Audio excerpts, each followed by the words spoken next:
win today. You might win tonight.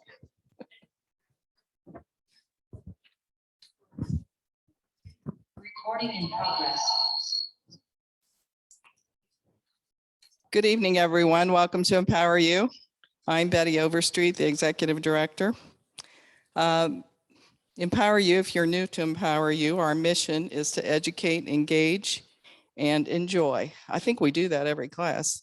As a matter of fact, lately we've had people staying around for a long time, so I know they're enjoying themselves because they don't want to leave. Just want to remind you that all of our classes are posted to our website within 24 hours after our class ends. So if there's a class you can't make, it'll always be there for you to watch later or for you to refer someone else to. Also want to thank those of you that have been so kindly donating. I know times are tough right now with everything being expensive, so we really appreciate what you've been giving to us. If you've not donated before and you'd like to, there's several ways you can do that. You can donate. We have a registration on our registration page. We have a donate button where you can donate. You can go to our website and donate there. If you're not comfortable doing that, you can mail a check to our physical address, which you'll find on our website. And also, if you're here in the studio, we always pass our red buckets around so you can get put in $1 or $2 that way. Just want to remind you tonight, if you have any questions, if you're here in the studio, to please raise your hand, wait for someone to bring a microphone to you. If you're not speaking in a microphone, people behind you can't hear what you're saying, and the people online can't hear you either. If you're online and you have a question, just go down to the bottom of your page to the Q&A button, and you can put your question in there. Just to go over the few classes that we have coming up. Thursday night, we're going to have John Keyswetter here. He is he's a TV columnist, and he's going to be telling his favorite stories about Joe Nuxall. If you're not a Reds fan, you might not enjoy that, but if you are a Reds fan, I think you will enjoy that. He's going to be talking about his new book called Joe Nuxall, The Old Left-Hander and Me. We're going to have fun that night. If you have a red shirt, please wear it. If you have a Reds hat, wear that. If you want to do a cheer, we're going to let you. We're going to have Cracker Jacks, I think. If we, somebody told me a few weeks ago it was hard to find them. So anyway, we're going to have a good time that night. Also that evening before John Keyswetter, we're going to have Kerry Smith. He's the president of the Cheviot City Council, and he's going to be here focusing on the origins of self-government and how it is applied today. I think that will be really interesting. Next Tuesday, March 29th, Kristen Hill, who's a member of the Ohio State School Board, is going to be here talking about social emotional learning. Teachers today, rather than instructing our kids in academics, their education is being purposely diluted by injecting programs on values, attitudes, and beliefs by the experts. This kind of teaching is displacing values, attitudes, and beliefs from the family and the community. Some of you know about it, some of you don't. So this is a good class to learn more about what your kids and your grandkids are learning. I encourage you to be here for it or to be online. We have somebody else that night too, don't we? I can't remember who it is offhand. Next Thursday, March 31st, Tom Hagedorn, who has studied American history for more than 30 years, will be taking a look at the two books that Amity Shales has written on the Great Society and The Forgotten Man. I've got one of those books, The Forgotten Man, and I have to say it's one of those that's been on my shelf for a while that I haven't read. So I'm going to try and get that read before, well, I don't know. I probably won't get it read in a week, but I can at least start on it. Anyway, it's both of these books are about how progressives, socialists, and communists used two earlier crises to implement socialist programs. And you know the old saying, if you don't know history, it's bound to repeat itself. And I think that's probably what's going on now. Don't miss that class. Also that evening, Jed Hardings will be here. He's been here before about the Cincinnati Classical Academy that has opened recently, or maybe it's opening next year. But anyway, they're partners with the Hillsdale College. He's going to be here giving us an update. And he's also going to be talking about the emerging growth of public classical charter schools. With that, I'm going to let Dan come up and take over. Well, seeing as he just walked in, Chris Monzel will be our speaker at the social emotional learning class. So good to see you, Chris. So good to see you tonight. We've got a lot of people online tonight. It looks like everybody wants to stay home and relax, but just a few things I wanted to go over with you. I wanted to thank our team tonight. Bill Roll, our treasurer. Let's give him a round of applause. And Betty Overstreet, our executive director, and Jay Grunke, who's on the producer board tonight. Let's give him a round. And our board members, we've got Ken Bowman here tonight, and let's give Ken a round too. And also John O'Neill. So thank you. Just a few things I wanted to talk about. We had a class on last Thursday night on childhood trauma. And there was a lot of disagreement in that class. I just wanted to kind of reaffirm that Empower You, we do classes so that you'll learn about new topics. And we had a couple people in the audience that really were disrespectful to the speakers. And I really found that to be a really bad way to go. And it's just something I never want to do here, never really want to be a part of.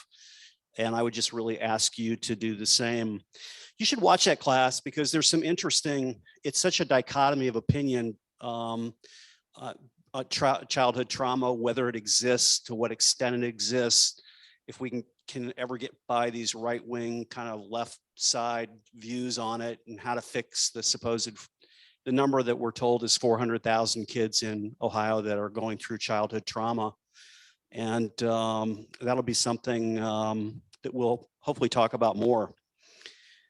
Really excited about Thursday night's class on Joe Nuxall, one of my favorites. We'll be doing a giveaway in a little while, so keep your tickets. And we're going to be giving away a copy of the book, which looks like this, which looks like a great book by a great writer, John Kieswetter from the Cincinnati Enquirer. And it's also published by Peter Bronson, who spoke here several times before, from Chili Dog Press. So we know it'll be a good one. He's also written the book Submerged, and also he's written that book on the Beverly Hills Supper Club. So it should be a good one. What's that? The Forbidden Fruit, right. So we've got a required reading article for you tonight. And the article is kind of an interesting article that I hadn't heard about. South Dakota governor signs bill banning CRT-based trainings at universities. So this is really the first or the second one. Mississippi just passed a similar bill where legislators are starting to go after critical race theory at universities, where really a lot of people say that this kind of stuff starts. I don't know how many of you have heard about the Yale lawyers and kind of some of the stuff that's going on there, but there's a link to this article on empoweryouamerica.org, and there's also one that we'll hand out after the event. Also, about the subject of critical race theory, I don't know how many of you, if anybody, saw the Enquirer bill this morning. Educational bill has a broad impact. And essentially what it talks about is House Bill 327, which I might ask our first guest about at the end, which is a ban on critical race theory. And the whole take on the article, I urge you to read it. It's a huge, long article, is that what'll happen is libraries won't be able to offer books. So the first kind of take on critical race theory by people was that it'll stop the teaching of history in all of our schools, and you wouldn't want that to happen, would you, would you, would you? Enquirer, I think, published 12 articles that said that, 12 editorials. And the new thing is that libraries won't do it. But I want to let you know something that happened to me just a day or two ago. In July of 2020, right in the middle of the pandemic, the Hamilton County Commissioner, something our future guest, Chris Monzel, knows something about, passed an ordinance about racism and equity and things like that. And when I read it, it was terrible. It was just like the education ordinance that got thrown out by the State Board of Education.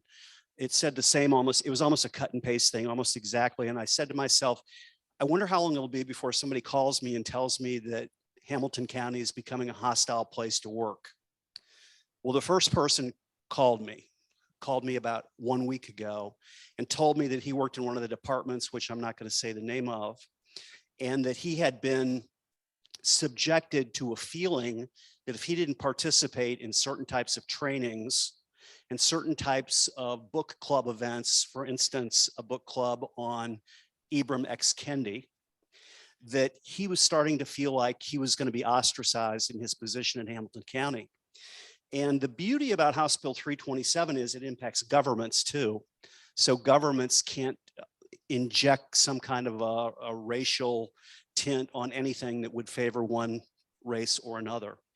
I also noticed my friend Michael Connaughton here in the audience today, who's been a great friend of education in Ohio. Let's give him a round of applause. Thank you, Michael. So I encourage you to read that article about education bill has a broad impact. So let's go ahead and get started for tonight's class. I want to introduce our first guest who will be on via Zoom, and that's Senator Lewis Blessing III, who goes by Bill Blessing. He's our 8th Senate District senator, and he's been there since 2019 and is currently the chairman of the Senate Ways and Means Committee. He's a former state representative from 2013 to 2019. He's a licensed professional engineer, and he resides in Colerain Township. I think I've got this right, Senator, that you're on the Gaming Committee, the Transportation Committee, you're the chairman of the Ways and Means Committee, the finance chairman, primary and secondary education. And Bill's going to talk to us tonight about a really interesting subject, and that's requiring cash to be accepted at retail locations, which I don't know how I feel about it. That's why I think it's so great that we can have him tell us what it's about. So from Columbus, I think, Ohio, Senator Blessing, are you with us tonight? I sure am. Dan, can you hear me? Yeah, we can hear you great. Perfect. Yeah, the only thing I might push back a little bit on, I'm not the finance chairman. That it would be nice in many respects to have that role, but otherwise, a very good rundown of my resume. The only other thing that I had been working on is chairing the federally subsidized housing committee here in Columbus, which is a joint committee of the House and the Senate that will study valuations and how to properly value federally subsidized housing. So anyway, without further ado, and you'll have to bear with me here, I'm on my phone. I will go into sort of the nuts and bolts of Senate Bill 242, which, as Dan has alluded to, is the, I just call it the must accept cash bill.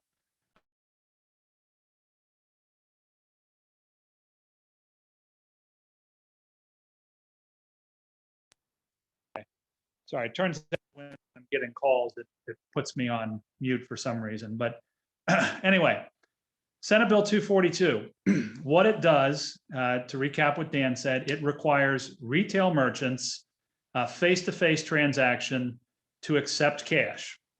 The penalty for an establishment that wouldn't comply with this, if this were to become law, would be that they could be sued because it is a violation of, it's considered a deceptive act under the Consumer Sales Practices Act, and carries with it a private right of action, so that you could sue the establishment for damages and up to $5,000 in non-economic damages if it turns out that they continue to violate the statute.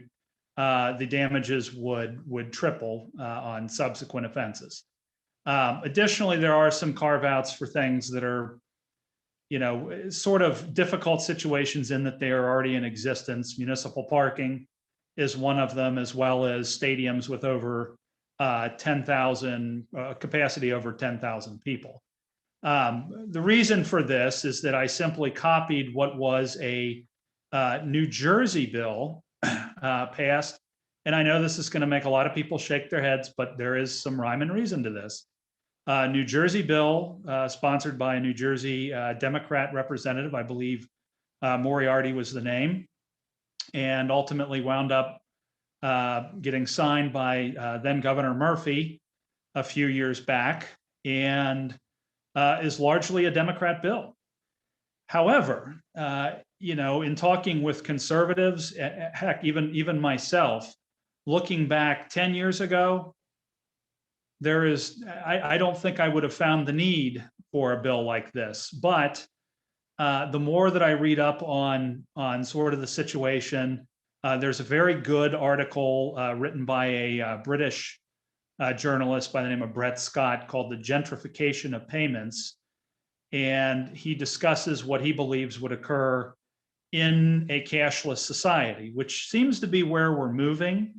It's been discussed in a few corners what happens when using cash is made peculiar, which I kind of thought was a strange way of putting it. But as it turns out, there is a lot in here for everybody.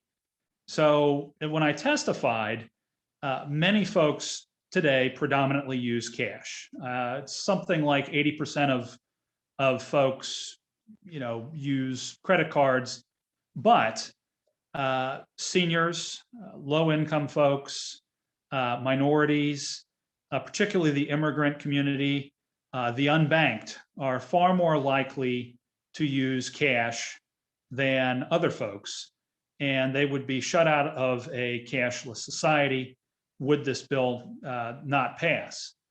Additionally, and this is what sort of I think is making some folks in conservative circles concerned, is where we're going, with respect to a more technocratic federal government and some of the creepy things that we've seen, not just here, but abroad. As you most recently saw in Canada, with that freedom convoy, Justin Trudeau and the Canadian government decided that they were going to freeze bank accounts, which is a horrifyingly Orwellian result. I do understand that their constitution and their government is very much different than ours, but it's really not that much of a leap to see something like that occurring here. You hear stories here and there about banks not doing businesses in states that, for example, don't have a minimum age for firearm purchases of 21. So they're sort of using, big business muscle to enforce, federal dictates, which you've probably heard the term corporatism. That's where we're at now and where we're moving to. But some of the other insidious things that can occur in a cashless society that seem Orwellian now, but really do exist, are the idea of a social credit system that already exists in China now, where, for example, if you do things that the party likes, engage in behaviors that they believe are correct behaviors, your score goes up. If you do things that they don't like or they deem subversive or who knows what, it's up to them, your score goes down, and it can affect things like air travel, ability to secure loans and credit cards and things like that. Additionally, over in Europe, you have even recently negative interest rate policy. If you were to no longer have cash, you have the possibility of negative interest rate policy, which would, if you're storing your cash in a checking or savings account, you could find it eroding away because you're being charged to store it there, which is terrible policy, but not unheard of. And all of this is made much easier if cash goes away. And as you can well imagine, when you have big business in league with big government, and you're using all electronic transactions, it's not difficult to believe that everything is being monitored, everything is viewed, and that if things later on down the road are deemed not good, then you can be shut down. That problem does not occur with cash where there is no third party. You see, with cash, it's just you and the vendor. Whereas with a credit card or some other electronic purchase, it's really you, the vendor, and a tech company, and who knows what else goes on behind the scenes to make that transaction occur. Presumably there are a number of banks involved with that as well. But you can see what the problem is, without cash in the society. So interestingly enough, I feel like I've in many ways made the case for conservatives. This is something that is, in my opinion, unique and innovative in that it brings Democrats on board. They're not happy with privacy, the privacy concerns that I'm concerned with, and you guys are concerned with. They're also not happy with folks that are unbanked. They're also not happy with the fees involved with it, which is a different story. It's not as much of a concern for me as is the privacy issues. But it turns out the ACLU, not exactly a friend to conservatism, is in favor of this bill due to the privacy issues as well as issues with the unbanked, as is the NAACP. And I think it's an interesting path forward in that I would say that there are a number of old school liberals that see some of the creepy things that are going on with a very technocratic government and want to push back. So really, my pitch to you guys is to think about it. I'll be perfectly honest with you. I would be surprised if the legislation went somewhere. It's currently in the Senate Small Business and Economic Development Committee. It's had 2 hearings. As you can imagine, the business community is not in favor of it. Their reason is that there's a private right of action in there and they don't want to be sued. And I totally appreciate that. I just don't see many avenues for having some teeth to something like this, because once cash is gone, it's not coming back. Then what do? You want the teeth there. So with the 2 hearings, I've been ever thankful for that. It turns out the chairman of that committee has been very enthusiastic. That's Senator Michael Ruley from up there in Youngstown. And, hopefully we could get a 3rd hearing. But I just wanted to raise awareness of the issue, bring it to you guys as sort of a, I don't want to call it a plea for help, but some friendly advice would be welcome. Some thoughts on it, because again, it's sort of a strange issue that has strange bedfellows. So with that, I know that I only have 20 minutes or so. I will leave it up to that, and I guess Dan, turn it over to questions and answers. Anybody have a comment they'd like to make about the bill, whether you like it or not? I'm just curious. Anybody have a thought about it? Right here.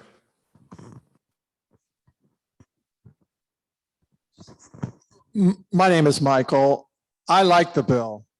I do not want to be tracked by Big Brother on some sort of a social credit system. I think that would be terrible for society. And I do want to give you kudos, Senator Blessing, for bringing this bill up. My question is, what's the path to getting it to pass in Ohio? And once it passes in Ohio, what then? How do we get it to be a federal law? Well, thank you for that, Michael. So a couple things to unpack. I guess I should have relayed this earlier. So it is actually law in New Jersey. It's also law in Colorado. That was, I think, last year. It's been law in Massachusetts since, I believe, the late 70s. Rhode Island has it in law. Again, all very democratic states. I'm not going to sugarcoat that. In Ohio, in order to get this done, you really need to get conservatives and Republicans to understand that they need to engage. And, I push back and say, reach out to my office, other senators, and say, look, this is something that we need, that we want. We understand that it's not perfect for businesses. Nobody wants to be sued, but we're also talking about our freedom at the same time. That having been said, I'm honestly open to ideas. If an enterprising attorney believes that a private right of action is too heavy of a penalty and that you can achieve this in some way that is gets the same result, but let's say the NFIB is more favorable to, I'm more than happy to do that. But I think we need to have sort of I'm trying to think of a good way to put it. I think it's just members need to be, a little more educated on sort of the world that we're in. That, yes, we've traditionally worked with business. We still want to work with business, but at the same time, our freedoms matter, and we can't just see this as, well, if the government does bad things, we're always going to push back on them. However, if something bad is occurring because the entity has an articles of incorporation, that we're just going to back up and not do anything. I think we need to get past that sort of thinking. So I think an education front is going to be good for this. We have one more quick question. Thank you, Senator. Ken Bowman, question. It was presented to me at the Belgian Waffle on 2nd Street in Cincinnati, Ohio. That was a health and safety issue. But this is back when COVID, you thought you could get COVID when you went to your mailbox, for God's sake. So they would not take they would not take my cash. I didn't have a credit card with me, so I didn't eat that day at the Waffle House. So I don't know if their policy is still a cashless situation at the Belgian Waffle House, but that's about the only incident that I have experienced. So the question is there a health and safety issue that's being presented?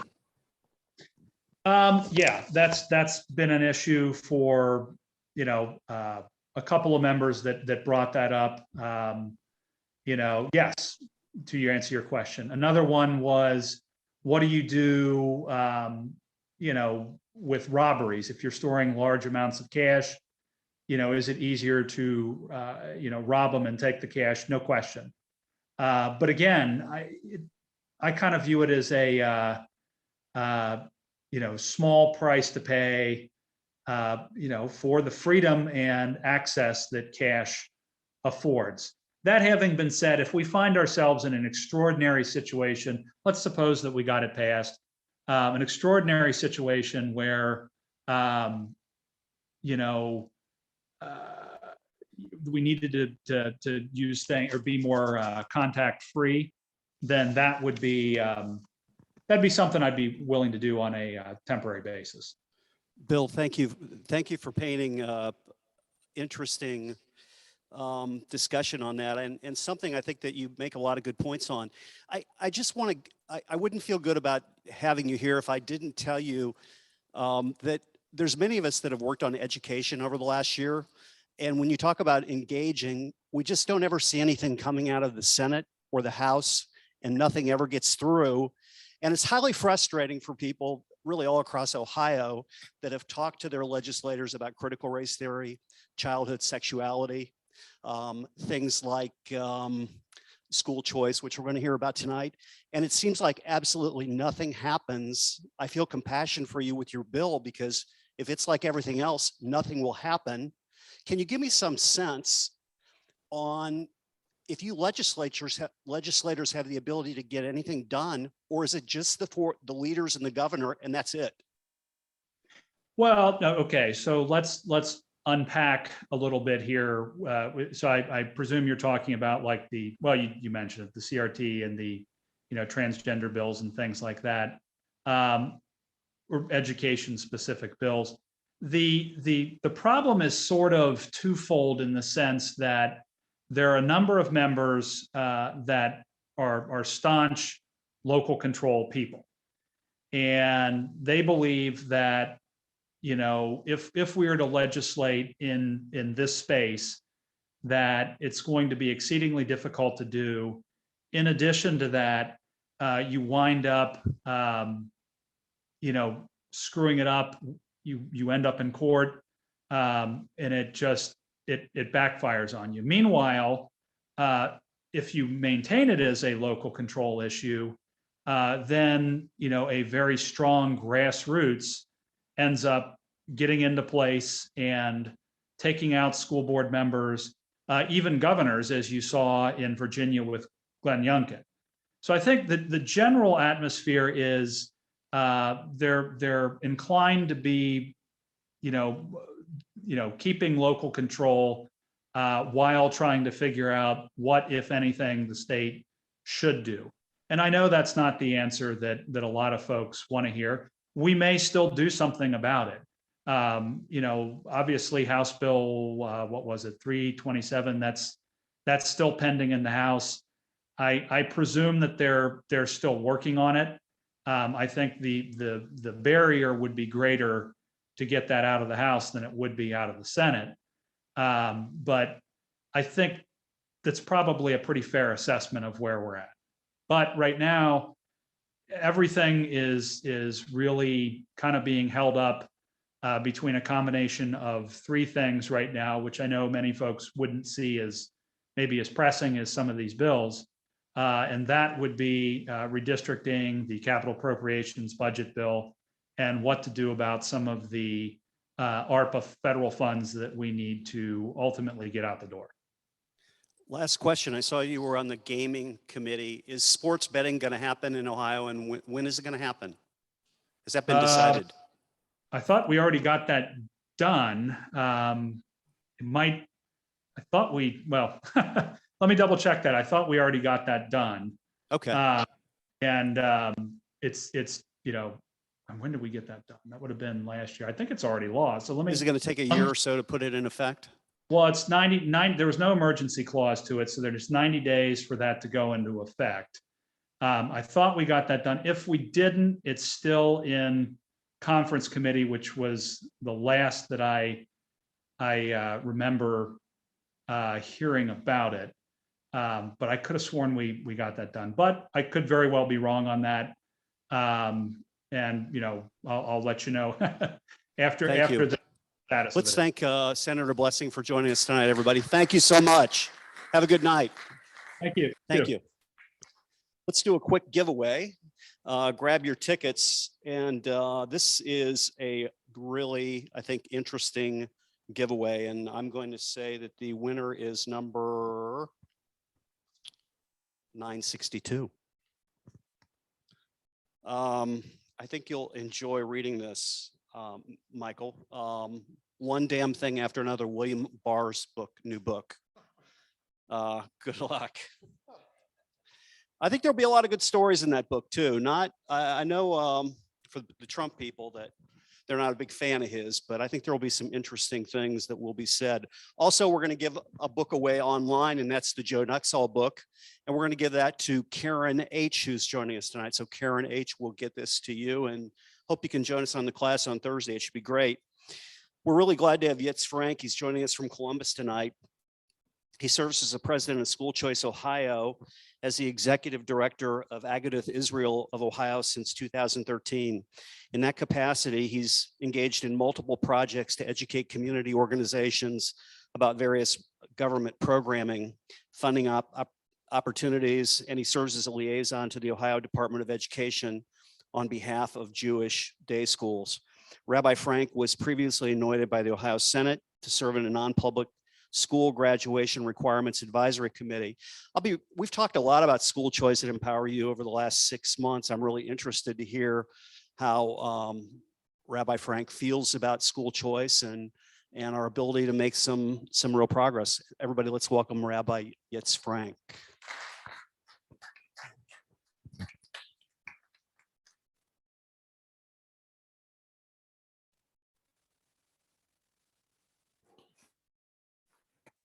Can everyone hear me?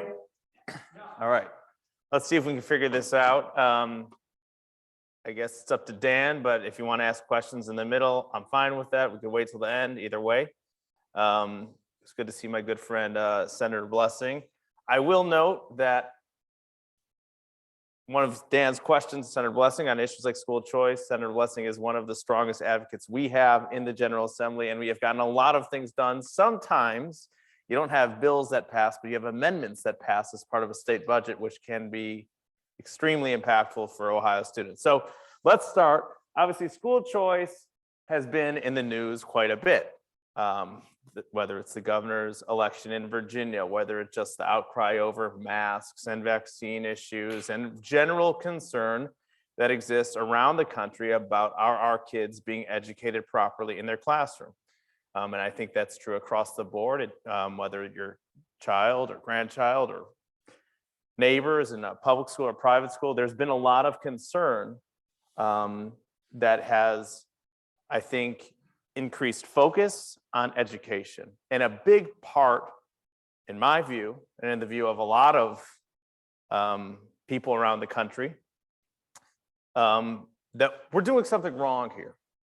And one of the things I think that we're doing wrong is that we have a system in this country and in Ohio, although as you'll see, Ohio is far more advanced than almost every other state in the country, with the exception of course, Florida. And is that we, generally speaking, tell our kids that you have to go to school in one school that's down the block. Well, that doesn't work for everybody.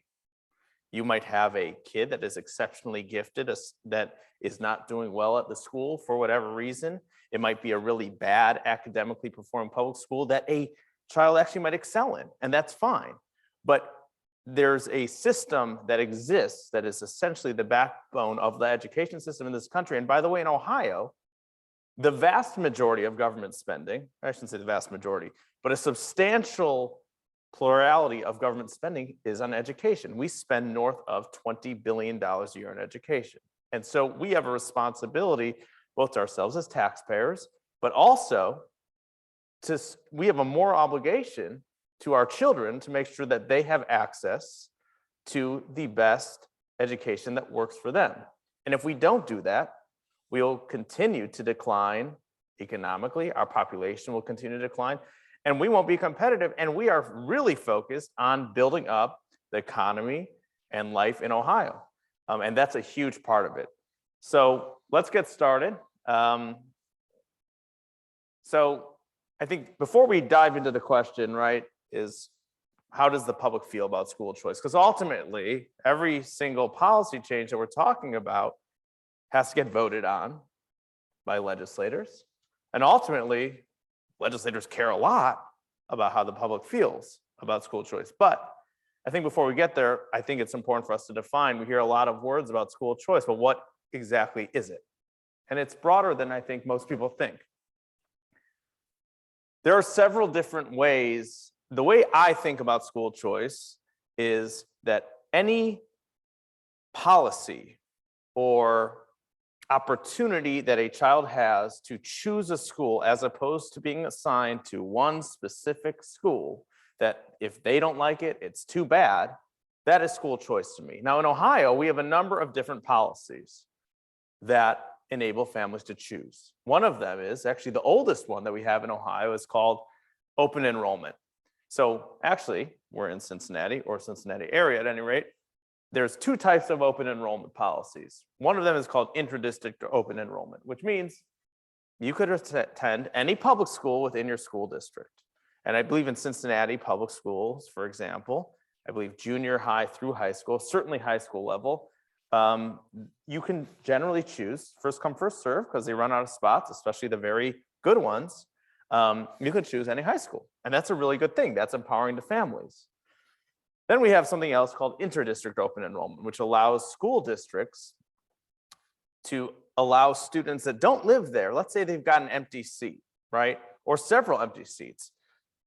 Children in Ohio bring tax dollars with them. If they've got an empty seat and they think they could do a good job educating that student, well, we want them to be able to let them in.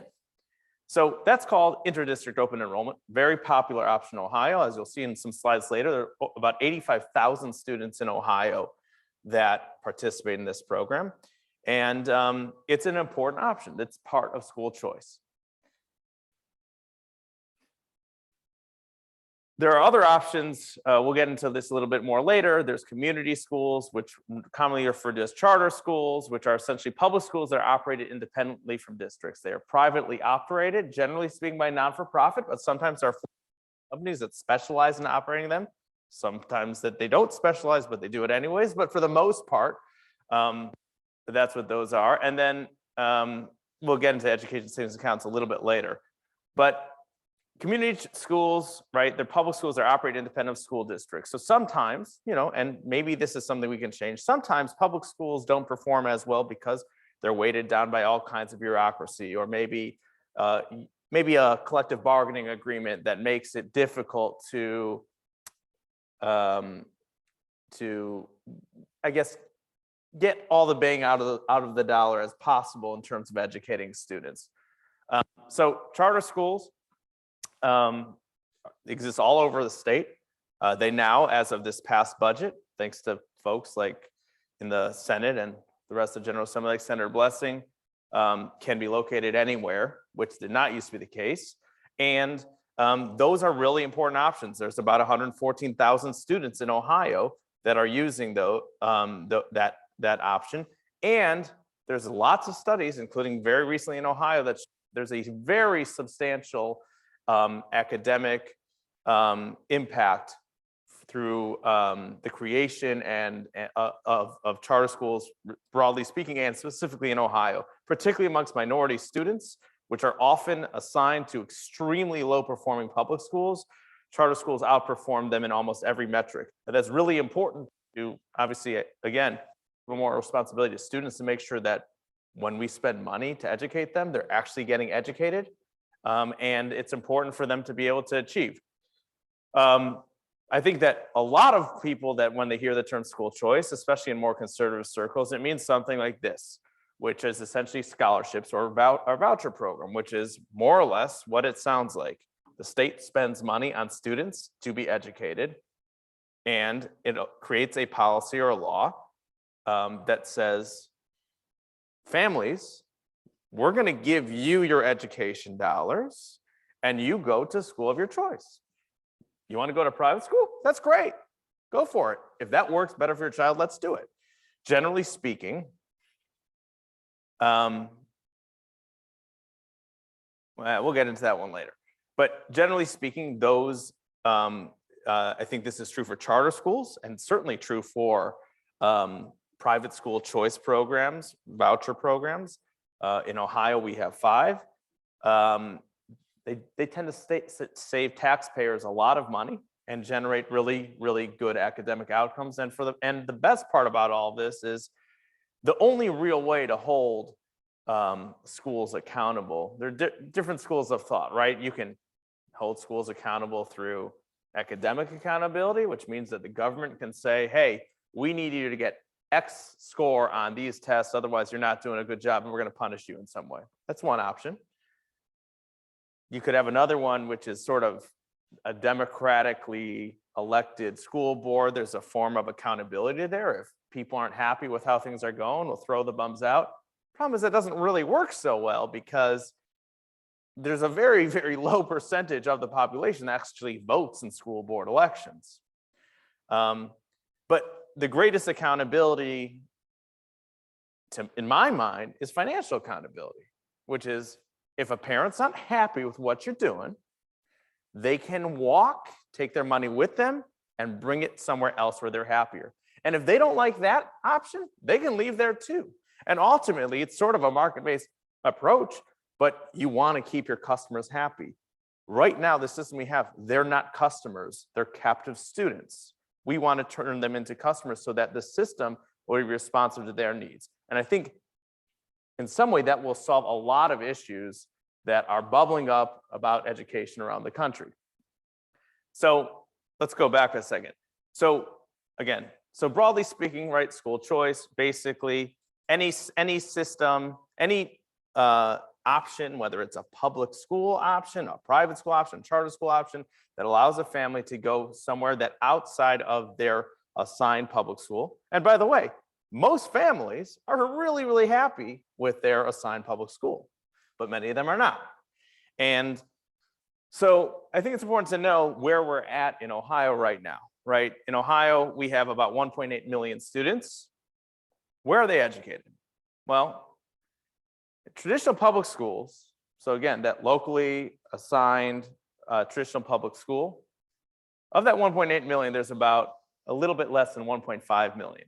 Now, of those 1.5 million, though, almost 85,000 of those are not enrolled in their school district at all. They're enrolled in a different school district, which is a form of school choice. Same thing, of that 1.5 million, or at least partially, are enrolled in a program called College Credit Plus, which was created. It's a successor of a program that was created many years ago, but really created under Governor Kasich. And essentially what it is that a student that is ready at as early as 7th grade through high school, they can go and enroll in a college. The state will basically take the money that they would send to the school that they are situated in and say, if you want to go and take a college course, we'll pay for it with the money we would spend on you anyways. You'll get college credit, and we will require your high school to recognize that as a credit for purposes of graduation and gaining a diploma. So very popular program. Then we've got schools, which are in Ohio legal parlance are called JVSDs, Joint Vocational School Districts. That's got about 42,000. Again, a very popular option. We are slowly moving away from everybody.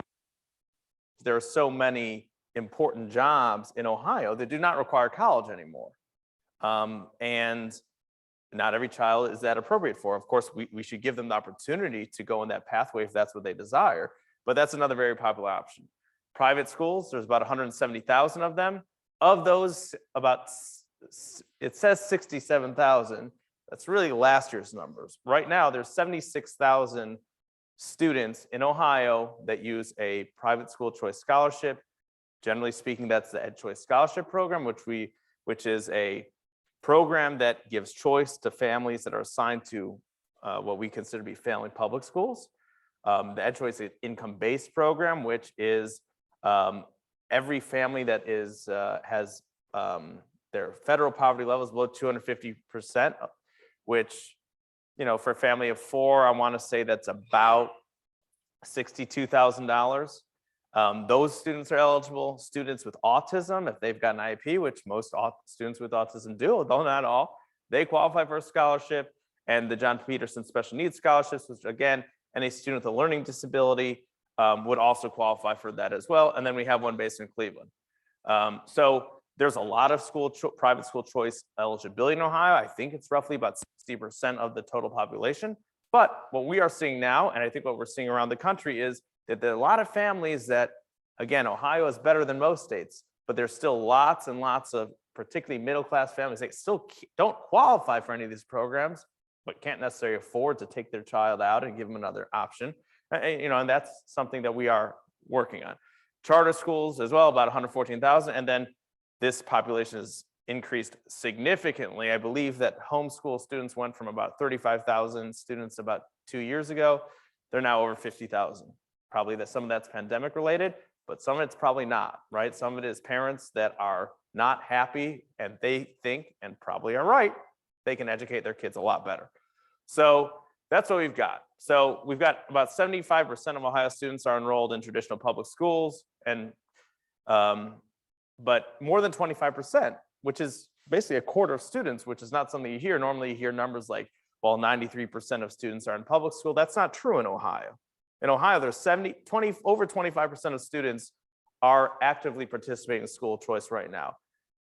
Question is, how do we not necessarily get more of them to participate in school choice? That's up to the parents, but enable them if they want to. How do we do that? So here is just a brief chart that was made by a good friend of mine that sort of details the history of Ohio school choice programs. It's not on there, but in the late 80s, we created that law that says that districts can allow students that are outside their district to come in if they choose to. In I believe it was 95, we created the Cleveland Tutoring and Scholarship Program, which allowed any student in Cleveland, which was a very, certainly at the time, very low performing school district, to access a voucher to go to a private school. That particular program was the subject of a very famous Supreme Court case, Zellman versus Simmons-Harris, which ultimately was upheld that when a state gives money to a parent to go to a private school, even if it's a religious school, that is not the state funding a religious school. That is the parent making independent choice. And that lawsuit is really the backbone of school choice programs around the country. And there's school choice programs in about 27 different states. 26? I don't remember. 97, we had a very famous lawsuit called DeRolf, which was related, which there was an allegation, that the Supreme Court ultimately held that the way that Ohio funded public schools was unconstitutional, and that took a long time to resolve. Some people would argue we still haven't resolved it. That's a topic for another time. Community schools were created in 1997. Those are charter schools.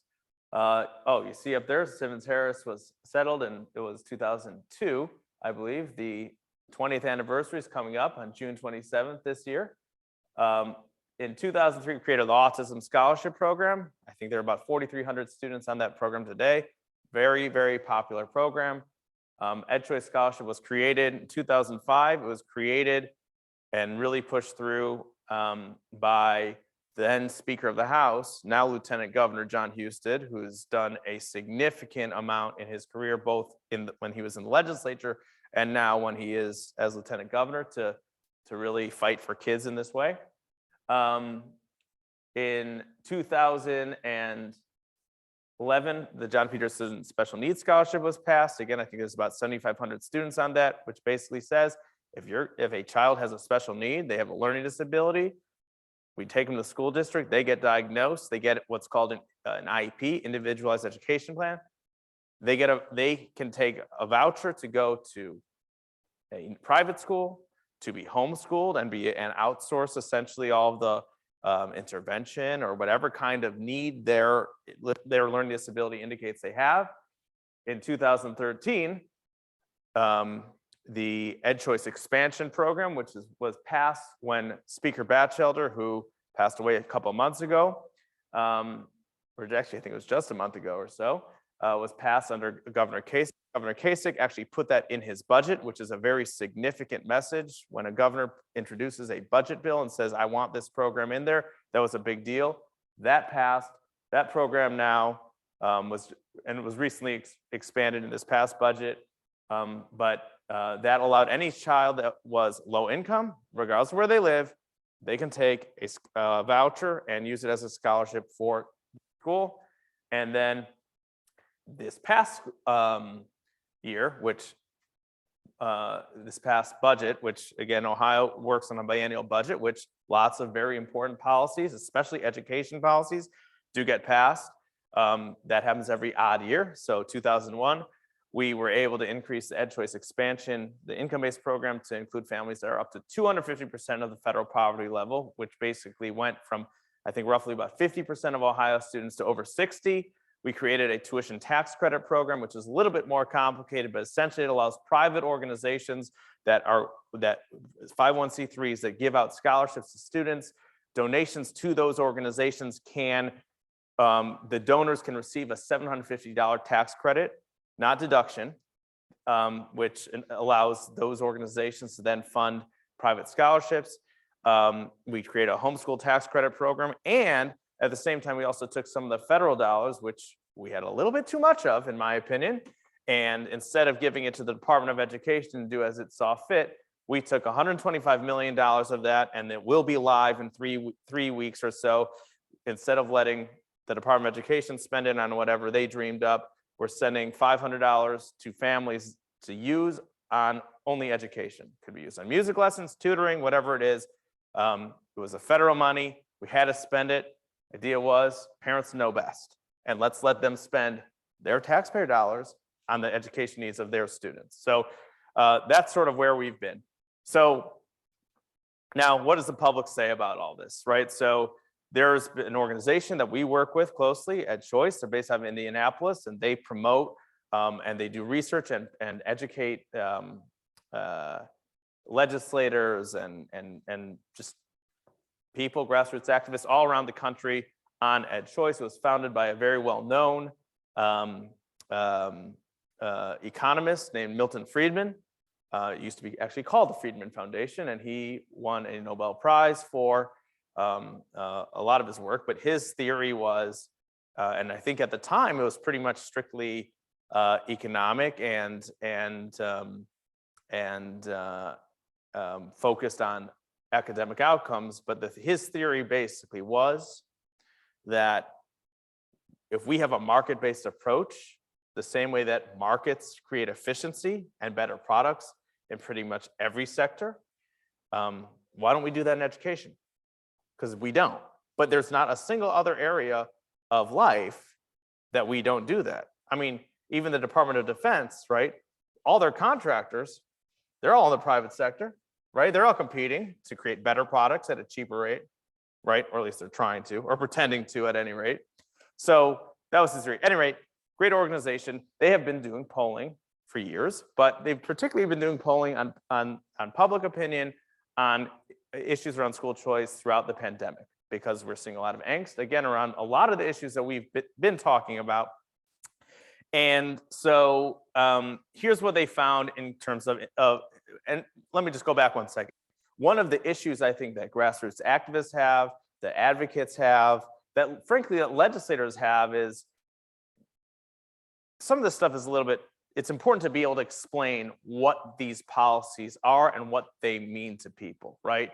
So as you'll see, so this is a poll that was done in February about open enrollment. Again, open enrollment is the concept where a student could enroll in another school district if there's an open seat, which to me, that makes sense. It's a government funded agency, has open space. Why would we not want them to maximize their efficiency if they can handle that kid? Can get a little dicey sometimes. Well, about 46% support that concept, but after it's described, that jumps up to 64%, both for, again, intradistrict, which means enrolling a building within the same school district, and interdistrict, which is in another school district. So that's obviously very important. Now, you might ask, we have about, again, this is our oldest school choice program in Ohio. There's 85,000 students in it out of about 1.4 million traditional public school students. Why don't we have more? Well, here's why. This is this map is not really part of the study, but I pulled this map from a partner organization of ours called Fordham Institute.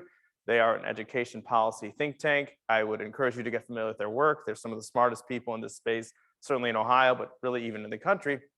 Well, we have a policy in Ohio that talks about open enrollment, right? And it gives school districts 3 different options. It can not participate at all in open enrollment. It can participate in open enrollment, but only from adjacent districts, or it can participate in open enrollment and allow any student from anywhere in Ohio to come. Well, we have got about 433 districts that participate in open enrollment from any district. Oftentimes, though, those are not necessarily the most desirable districts where parents are clamoring to send their kids. Then we've got 62 that allow open enrollment only from a district that's right next door, and then 120 that allow no open enrollment at all. Well, if you look at the dark green, you'll see they're all the suburbs that have very high performing public schools surrounding urban cities. And so, you know, one of the things that we're trying to solve both through this and by expanding private school choice is that even within our public school system, we can't get people to open their doors to every student.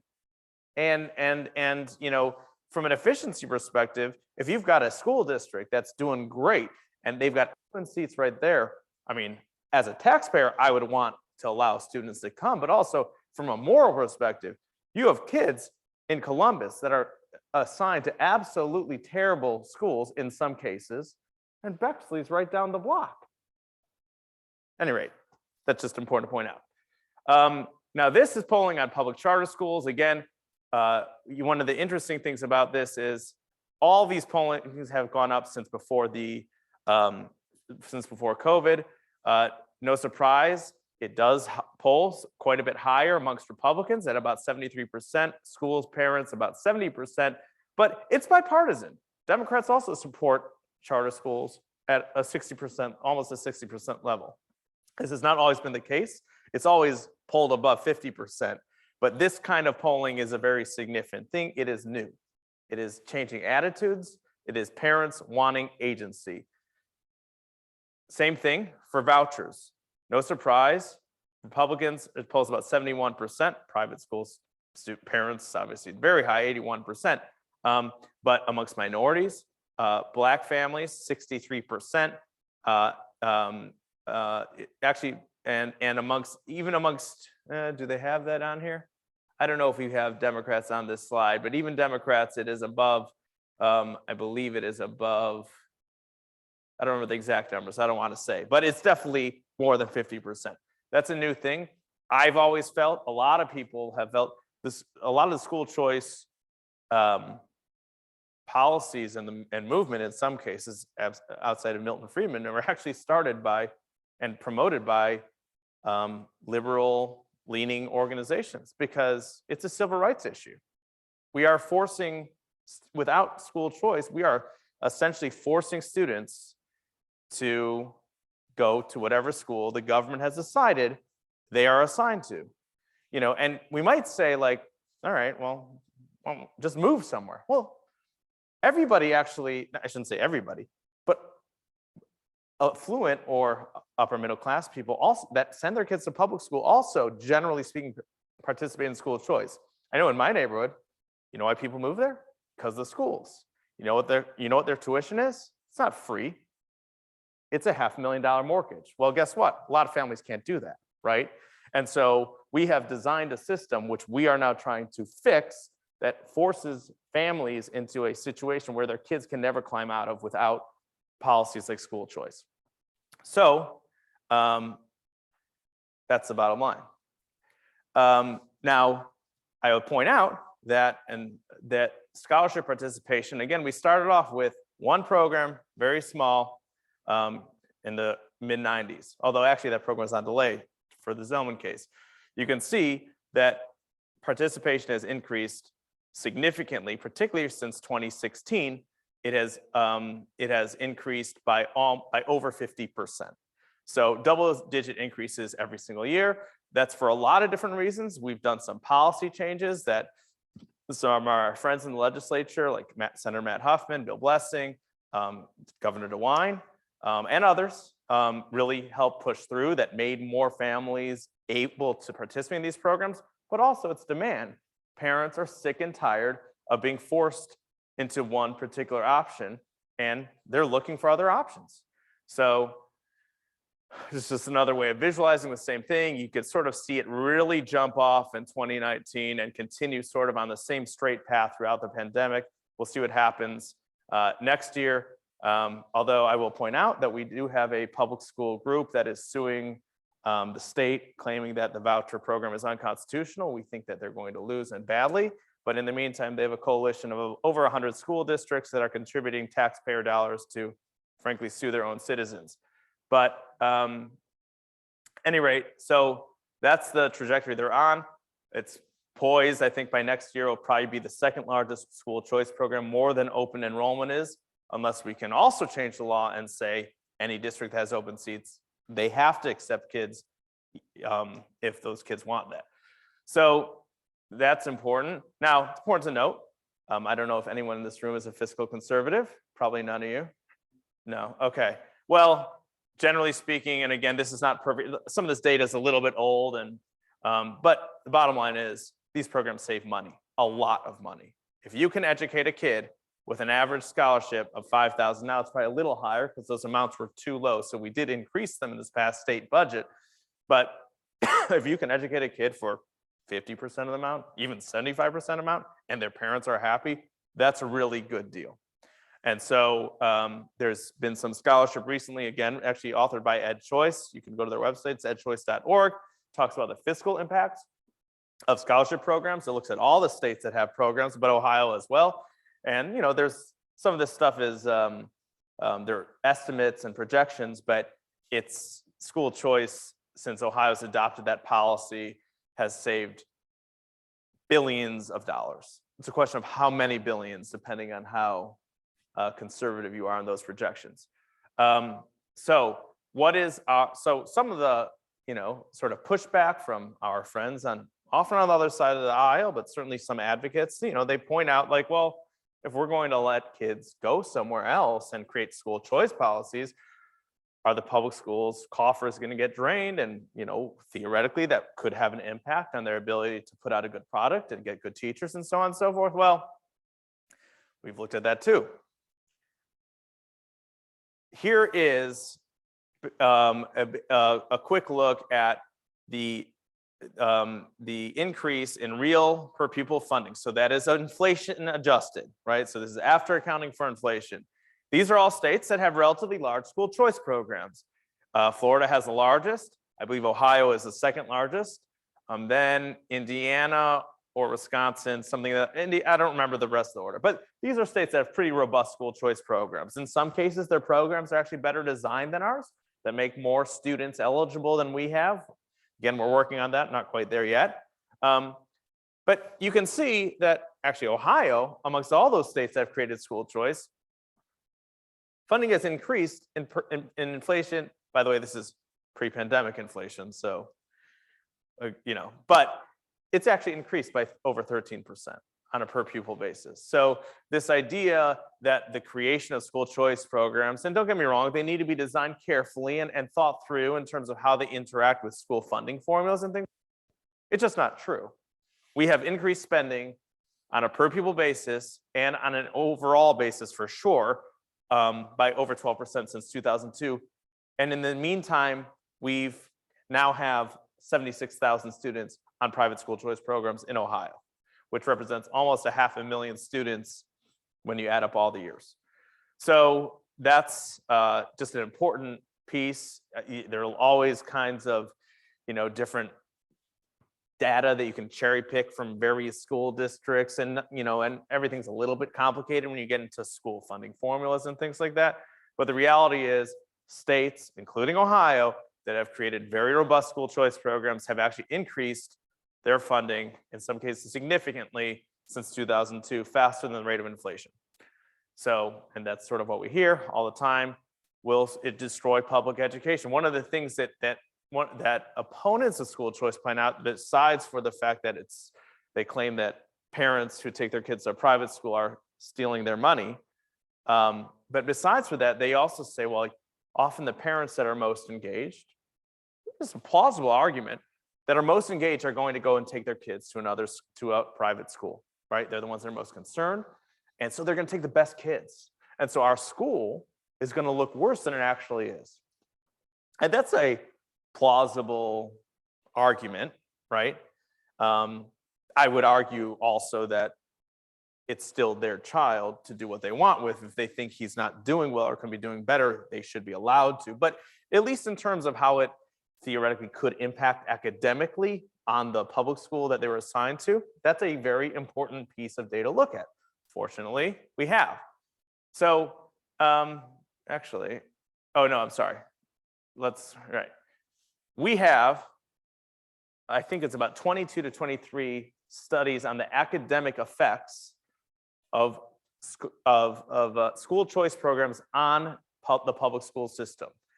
Every single one of them, except for two, showed either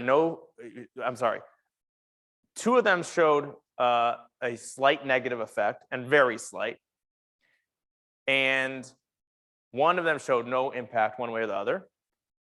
But the vast majority of them, I think it's 21, showed a positive impact.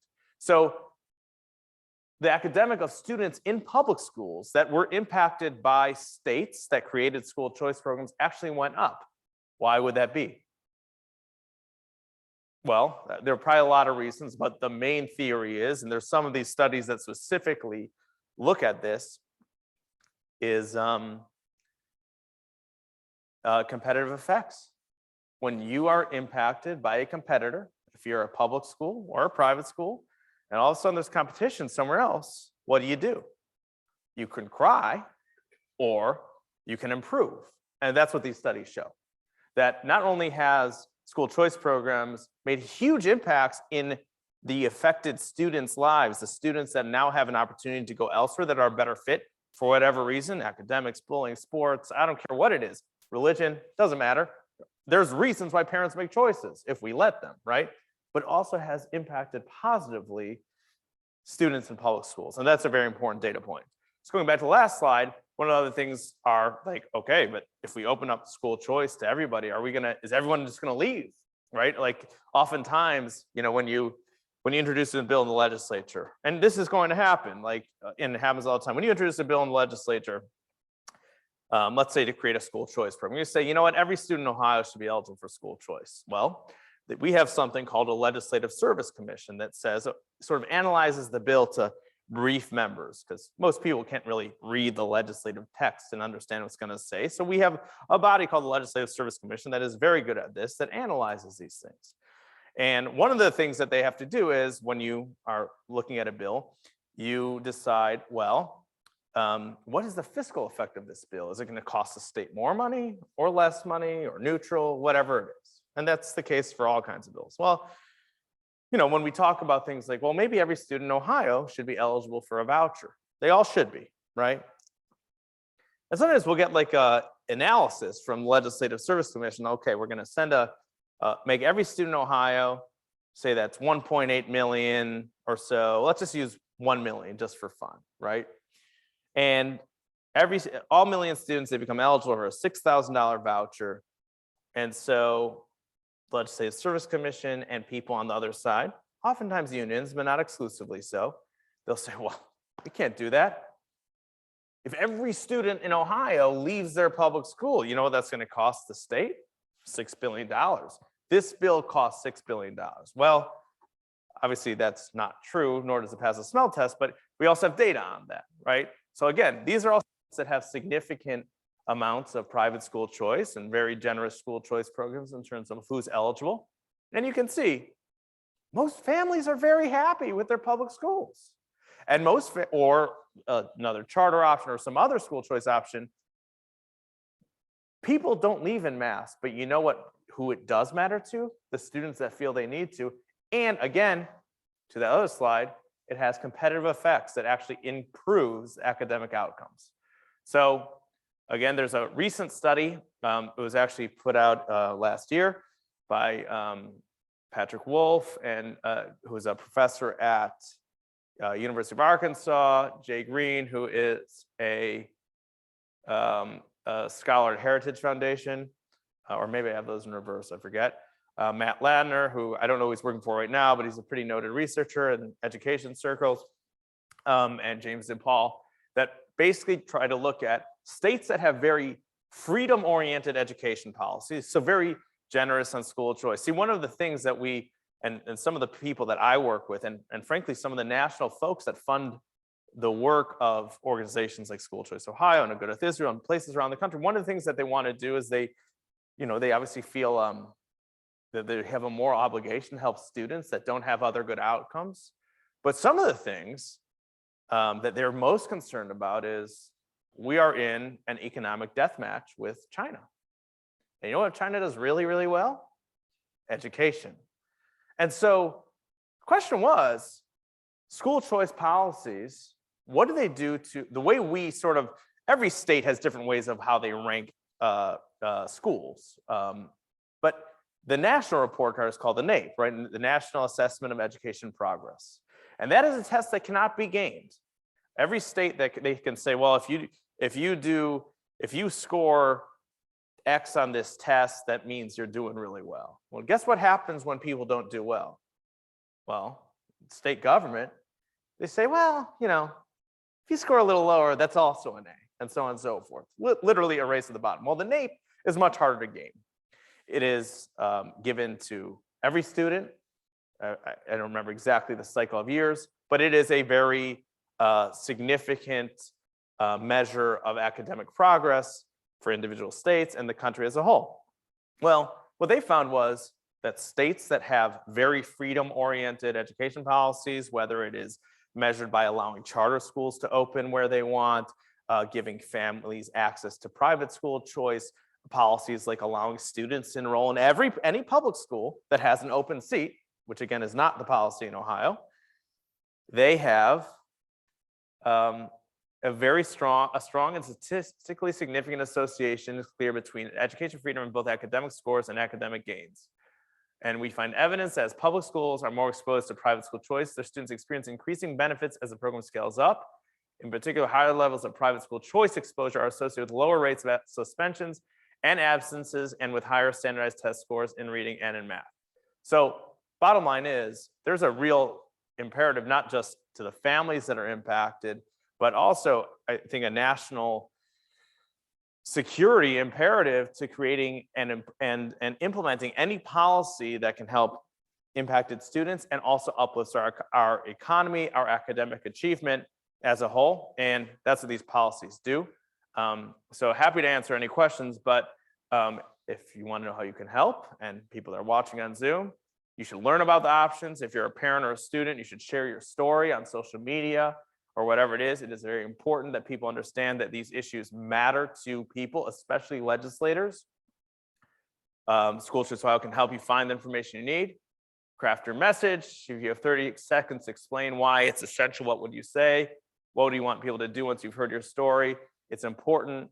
I would say, not the other side, but the people that don't think like us yet are very good at getting their narrative in the newspaper. If you see a story in the newspaper or online that you disagree with that is very one-sided, we have to speak up, otherwise nobody will. And finally, you should make sure every single, whether it's a state school board member, local school board member, state rep, state senator, someone running, find out where they stand on this issue and would they vote to expand school choice. It's the only way to get that stuff done. Happy to take any questions or whatever you want, Dan. Yeah, we're going to take some questions. Thank you so much for your thorough presentation. So I had a parent contact me 2 days ago. She said she couldn't watch tonight. She's going to watch the replay. And she said she's got 2 kids, is in a bad district, seems to be above the 250% level, is spending $3,500 per kid per year, which seemed really low to me, to send her kids where she wants to send them. And her question she wanted me to ask you is, why do, since I'm paying property taxes, why isn't the state just giving me the money to send my kid where I want to go?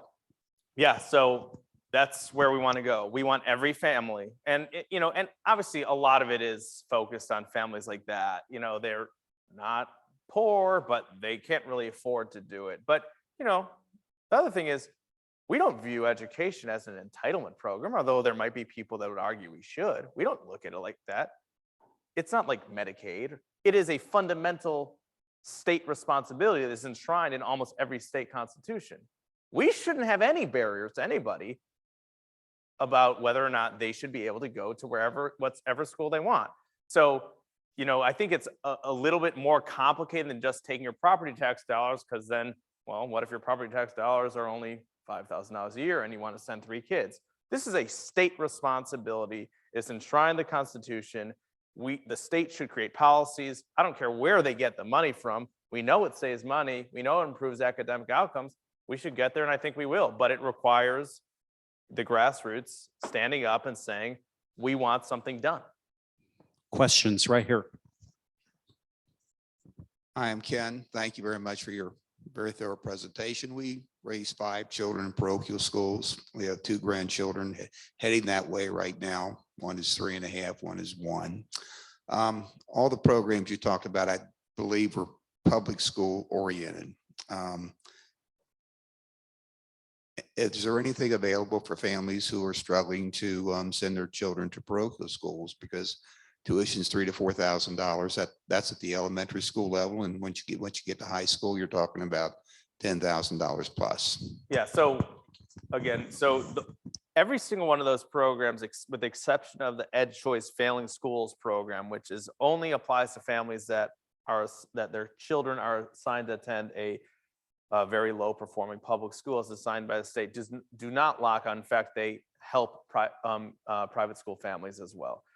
There's no requirement for a low income family to have attended a public school or to be entering kindergarten, which is sort of a way we control the cost, which is not a good answer, but it is. But is same thing for special needs scholarships. Ultimately, we want to make sure that every family can go wherever they want. Now, as far as families that are currently in a private school, and by the way, my kids are in a private school. I live in a very high performing school district, and I pay a lot of money in tuition. It's a choice that I make willingly. Should I have to? Probably not. I think it takes a little bit of time to phase in a policy like that, just because the government has to sort of manage a budget. So for example, if we said overnight, and by the way, from a moral perspective, I fully support this. There's about 100,000 kids in private schools right now that are not using any voucher. Well, if we started funding them overnight, which again, I think we should, it would cost the state a significant amount of money. So, we can't necessarily help every single kid in every family today, but we want to create a system where in time, every single family is impacted by this. So it might be something that we have to phase in, where any family can access choice, but we might need to start like a little smaller, like first couple of grades, and phase it in. But ultimately, I know if it's too late for your family, but the goal is, just because we couldn't fix it for us, we want to make sure we fix it for the next guy. So that's how we, My name is Mel. One thing that you really haven't addressed in this is why people want to move from a certain school or go to a certain school. Not everybody learns the same, and I'm a good example of that, actually. So it's actually funny you mention it. There's a dynamic that exists within the school choice movement, still does in some circles, which was that the main reason for private school choice is for better academic outcomes. If this kid is assigned to this really poor performing public school, and we can say, hey, you can go elsewhere and you can, get a B instead of a C, or have your B actually mean something, actually. That's what we should do. But there's a whole host of studies. I don't have them up on the screen, but you can go to edchoice.org and other organizations that shows that families choose schools for a lot of different reasons. Sometimes it's because their kid's getting bullied. They want them to be in a more integrated school. Most people don't realize in urban areas in particular, they are very, very, they're generally very high poverty. And there's a whole host of other issues that can exist there, and frankly can exist in suburban school districts too. But families choose because their kids might feel safer. They might have a better arts program, better science program, better sports program, better academic outcomes. There's all kinds of things. The whole point here is we don't have to figure out why they want to. We want to let them figure out what's important to them and say, take your tax dollars, which by the way saves us money, and decide what makes the most sense for your child. And every kid is just different, right? I mean, and that's the beauty of this whole thing, is what works for your kid doesn't work for this kid. So why do we have a one size fits all system? We have a question online right back here. Yes. Okay, we have an online listener who is wondering about the backpack bill, thinking that maybe it addresses some of the, the dollar flexibility for parents to make decisions, and wondering how your organization feels about the backpack bill. Yeah, so we have very close relationship with the group that has spent a lot of time drafting and trying to push the backpack bill. We are fully supportive of everything that the backpack bill is trying to address. There are some aspects that's more technical that make it difficult to see that bill passing this second. But I think it's a good framework that we are going to build off of. And oftentimes these bills don't, like Dan was saying before to Senator Blessing, it's sometimes difficult to pass bills which are controversial. I don't think this should be controversial, but the reality is they become controversial standalone. Sometimes the conversation needs to be about a broader vision for Ohio that gets done within the state budget process. I would say right on, but I think there's a way we can achieve that. Hi there. Yes. It's lovely to meet you. I'm Lauren Bowen. Just a really quick comment. I'm with the Freedom Foundation, and I'm feverishly trying to defund teachers' unions here in Ohio. And so my question to you, it's a genuine pleasure and the thrill of my life, and I know a lot of you have heard me talk about this, but do teachers' unions hate you as much as they hate me? I don't even know because I just don't let it bother me. Okay. And I just want to comment too that this is a very compassionate issue. I live downtown and over the Rhine, Cincinnati, and a lot of the reason I was driven to this cause of holding teachers unions accountable and fighting for school choices because I live in a neighborhood where these kids need opportunities so badly and so desperately. So thank you for your hard work in doing all that you do. Oh, and one of the, you just reminded me, first of all, I think we were supposed to meet for a long time. Okay. But one of the important things I really forgot to mention, we were looking at some polling before and how it's roughly, these programs poll at about high 60% in terms of popularity, particularly amongst minorities. We did polling about a year ago. And again, we have some of the biggest school choice programs in the country. We have a lot of eligibility. Right? There's over 1 million students that are eligible for school choice programs in Ohio, but less than 40% of parents know that they exist or know enough about them. So it's really important whether if you're talking to someone and they're complaining about their kid's school or whatever it is, again, not everyone's going to be eligible yet because we haven't quite finished all this work, but don't assume that they know. Send them to scohio.org. We have a dedicated call center staff, bilingual, all kinds of good stuff. And that can really make a difference too, because we need that number of parents that know about this to go from 40% to 100%. Thank you. Here's another question. Thank you very much, Rabbi. I just had a question in regards to transportation funding. So in regards to how that would work, because we have, busing that's going around for different school districts, how would that play into this school choice and be able to, you can pick the school, but then how do you get your kid there? So that's a very good question. So we have in Ohio, I think it was actually the first bill that, speaking of Speaker Batchelder, who passed away, the first bill that he ever passed, I believe, in the Ohio General Assembly was in 1969. And it's called the Free Busing Act. And essentially what it was is we bus kids. And he's like, he could not figure out for the life of him why we'll bus a kid to a public school, but if there's a kid going to a private school, in the winter, we won't bus them. This is a safety issue. Anyway, so since 1969, there's been some minor revisions to this, and COVID's created some complications, which really Governor DeWine does credit help fix.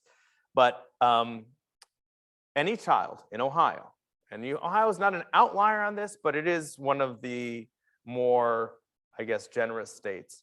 Any child in Ohio, if you go to a public school, a charter school, or a private school, is entitled to busing. Now, there are parameters. I don't remember off the top of my head, but if the child lives, half a mile from the school, they're not going to get busing. If they live more than 30 minutes from the school, we're not going to say school district, you got to bus this kid an hour. But if it's within a reasonable distance, within a half an hour, yeah, we require them to bus, and we do that now. And so I think we could easily incorporate that and keep that law the same. So we're not overly taxing school districts, taxing, not the money kind, right? So we're not overdoing it on districts, but I think that framework's worked well. We have had issues in some school districts, particularly with a labor shortage, and Cincinnati is a very notable example of that, there have been significant issues, particularly with private schools, but charter schools as well, getting busing from CPS, but they are legally required to do that. And if they're not, there's a framework for that now. So that's a good question. Last question. I just have a question. I just have the question about the money with kids that are handicapped in some way. And will these other private schools need to take those kids and see to their needs? A lot of the public schools' money right now, that's in, I think in what you said, are going for like one-on-one aids for certain kids. that are in classrooms where they can't handle it on their own. Extra speech teachers, extra personnel. There's a lot of staffing in a lot of the public schools that are for kids with special needs of some kind, which a lot of the private schools don't have, because if they have parents, and I know one that the student that I knew of that ended up LD, and he was in a parochial school, and they just told him, you know, we can't serve them. They'll have to go to public school. So No, that's will not- they have to follow all the state rules if they take state money? So that's a very good question. The many private schools, right, especially with our voucher programs, right? What do really? They basically say, we'll give you $5,000 to pay for tuition so that your child can go to the same school as my child. It's private school, I'm paying private pay. So if you want to access this, we're going to help you do it. But these are still private institutions. To your point about in terms of special education, there is a significant amount of federal dollars that goes to support that, a substantial amount of local property tax dollars that go to that. And with that comes some strings. In the case of special ed, all right, there is a requirement that any public school, more or less, that participates in federal funding, they are required to, by law, to provide a free and appropriate public education. I think that's great. I think that most private schools endeavor to provide that, but they don't have remotely the kind of resources outside of maybe some super fancy private school. Most schools are not like that. They don't have the resources to do that. So I would say most of them want to take them, but you know,